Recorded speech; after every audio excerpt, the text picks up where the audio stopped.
तो हेलो दोस्तों, आज का हमारा टॉपिक है या फिर यूँ कह लें आज का हमारा एडिटोरियल है मशीनों पे भरोसा, सुप्रीम कोर्ट और ईवीएम। जैसा कि हम सभी जानते हैं इन दिनों हमारा 18वीं लोकसभा का चुनाव चल रहा है, जो कि 19 अप्रैल से लेके और 4 जून तक चलना है। जो अभी सत्ता के विपक्षी अपोजिशन पार्टियां जो हैं वो ईवीएम को लेके, जो कि इलेक्ट्रॉनिक वोटिंग मशीन जिसका फुल फॉर्म होता है, उसको लेके अभी ये कह रहे हैं कि उसमें पारदर्शिता नहीं है, उसमें धांधलेबाजी है, उसमें वोट किसी भी पार्टी को अगर हम बटन दबा के वोट करते हैं तो वो सीधा जो सत्ता में पार्टी है उसी को जाता है, बीजेपी को ही जाता है। तो ऐसे इल्ज़ाम लगाए जा रहे हैं ईवीएम मशीन पे और इस बात को सुप्रीम कोर्ट तक ले जाया गया। जो अपोजिशन वाले लोग हैं वो ये कह रहे हैं कि जब ईवीएम से वोटिंग होती है तो उसमें जब हम बटन दबा के किसी भी पार्टी को वोट करते हैं तो उससे एक पर्ची निकलती है, जो कि उस पर्ची को वो पर्ची कुछ सेकंड के लिए ईवीएम मशीन पे दिखाता है और जो वोट डाल रहा है वो देख सकता है कि मैंने जिस बटन को प्रेस किया है वही उसी पार्टी को वोट जा रहा है कि नहीं जा रहा है।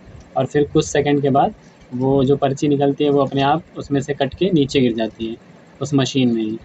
ये अपोजिशन वाले ये कह रहे हैं कि अगर पारदर्शिता करनी है तो जो हम बटन दबाते हैं उसकी काउंटिंग और जो ये पर्ची निकलती है उसकी काउंटिंग, दोनों की काउंटिंग कराई जाए तो हम मानेंगे कि ये बिल्कुल निष्पक्ष है और इसमें 100% की शुद्धता है। लेकिन सुप्रीम कोर्ट का कहना है कि ये बहुत आसान काम नहीं है, इसमें बहुत ज़्यादा टाइम भी लगेगा। और ये कहा गया है कि जो ये पिटीशन की गई है कोर्ट में, तो सुप्रीम कोर्ट ने ये पहली बार मनाही नहीं की है इस चीज़ को लेके कि हम 100% की शुद्धता उससे जांच सकेंगे। इससे पहले भी सुप्रीम कोर्ट ने 2013 में भी मना किया था और तब भी 50% और 100% सत्यापित करने के लिए मना किया था। जो ओपोजिशन पार्टियां हैं वो ऐसा ये है कि जब जो भी कोई पार्टी जब किसी चुनाव में हारती है तो वो एक तरीके से कवर करने के लिए वो सीधा मशीन पे ही दोष देती हैं।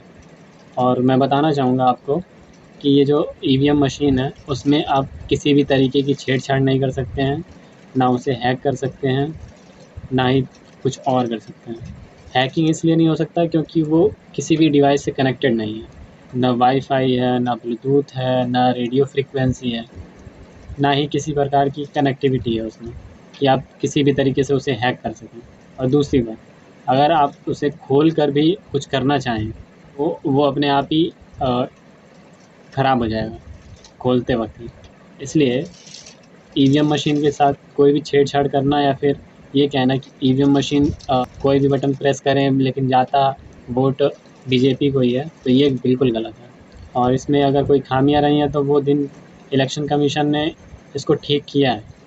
मैं आपको इस वीडियो के डिस्क्रिप्शन में लिंक दे दूँगा। एक प्रोफेसर ऑफ हाउ करके चैनल है, उन्होंने बता रखा है कि कैसे ईवीएम मशीन। देखिए, जैसा कि अपोजिशन पार्टी के द्वारा ये कहा जा रहा है कि इससे पहले जैसे वोटिंग होती थी पेपर बैलेट पे वैसे किया जाए, लेकिन आप सभी जानते हैं कि पहले जब वो पेपर बैलेट पे वोटिंग होती थी, जो पर्चे पे वोटिंग होती थी, उसमें भी तो धांधलियाँ होती थी।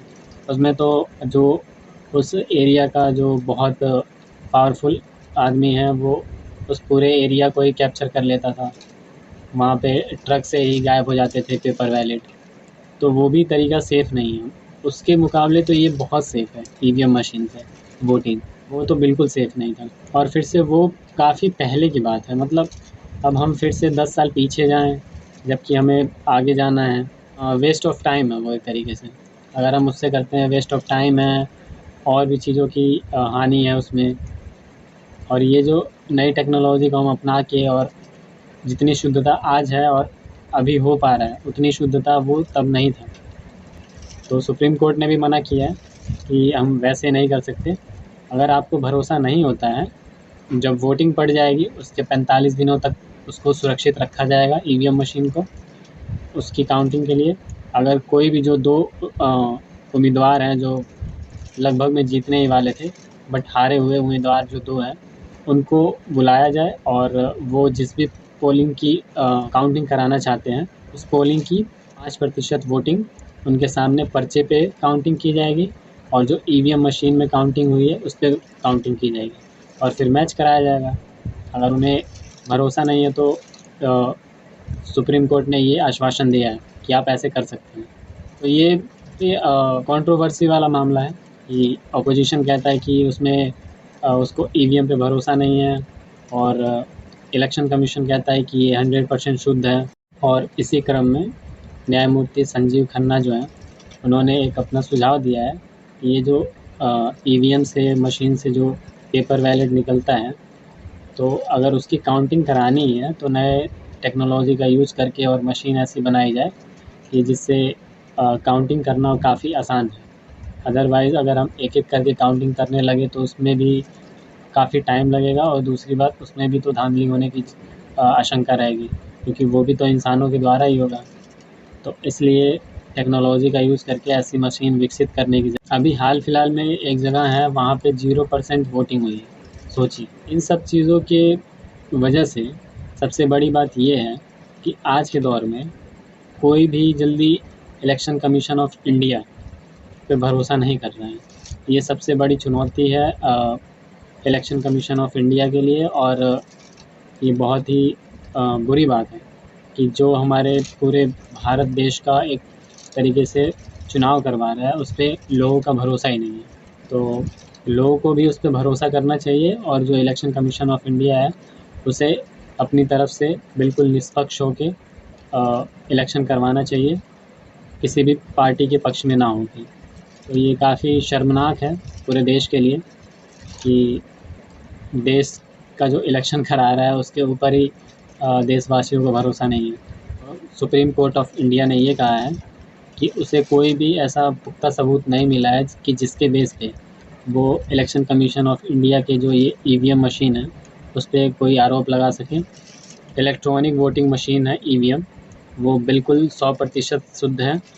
और अगर आपको इस पर ज़्यादा डिटेल में जानना है एक 3D वीडियो एनिमेशन के द्वारा तो प्रोफेसर ऑफ हाउ करके चैनल है, मैं उसका लिंक डिस्क्रिप्शन में दे दूँगा।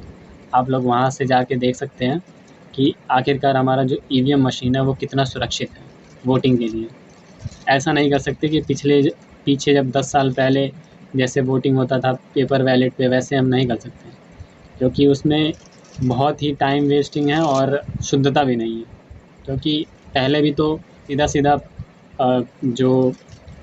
सीधा बंडल ही गायब हो जाते थे पेपर बैलेट के, बक्से ही गायब हो जाते थे, तो वो भी सेफ़ चीज़ नहीं है। और ये तो ईवीएम मशीन है, ये तो इतना सेफ़ है कि इसे ना ही हैक कर सकते हैं और ना ही हम इसे खोल सकते हैं।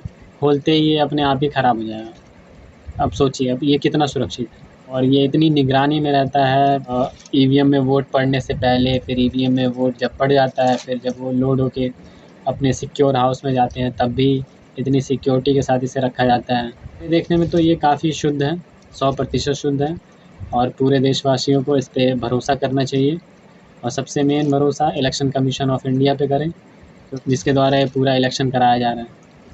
तो हम उस पे ही ना भरोसा करें तो फिर इस वोटिंग का मतलब ही क्या है। ईवीएम पे भरोसा करें और अगर आपको शक हो तो उस पे देख लें, जब आप वोट करते हैं ईवीएम मशीन पे जब हम बटन दबाते हैं तो जब एक बीप आती है उसके कुछ देरी के बाद तुरंत ही एक पेपर निकलता है मशीन में ही, तो उस पे दिखाता है कि आपने किस चुनाव चिन्ह पे बटन दबाया है। अगर वो आपके जो आपने बटन दबाया है और जो वो पेपर निकला है दोनों मैच करते हैं तो ठीक है, अदरवाइज़ नहीं मैच करते हैं तो वहाँ पे जो निरीक्षक होंगे या फिर जो भी अधिकारी होंगे उनसे आप तुरंत कहिए कि मैंने इस बटन को प्रेस किया, इस सिंबल पे दबाया है, लेकिन ये वोट किसी और पार्टी को गया है। तो तब वो वहाँ पे कुछ ना कुछ एक्शन ज़रूर लेंगे। टॉपिक को यहीं पे ख़त्म करते हैं, आज के लिए बस इतना ही। और अंत में जाते जाते ये कहूँगा कि आपके एरिया में जब भी वोटिंग हो तो आप वोट करने ज़रूर जाएँ, मेरी आपसे ये दरख्वास्त है और आपका ये अधिकार भी है वोट करने का। 5 साल में तो एक बार मौका मिलता है और उसे भी गँवा दें तो कितनी बुरी बात है।